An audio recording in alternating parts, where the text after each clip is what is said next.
আমাদের ঈদের পরে আম নামানোর কার্যক্রম শুরু হয়েছে। এই যে দেখতে পাচ্ছেন একদম তরতাজা আম গাছ থেকে নামানো হলো। এই আমগুলা নামানোর পরে এইখানেই ক্যারেট করে আপনাদের কাছে পাঠানো হবে।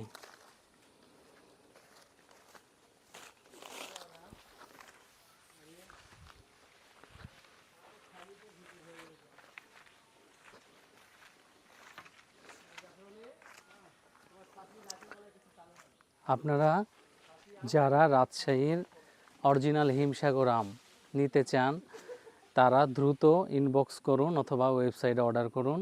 খুব দ্রুত সময়ের মধ্যে আপনাদের কাছে পৌঁছে যাবে। সবাই ভালো থাকবেন।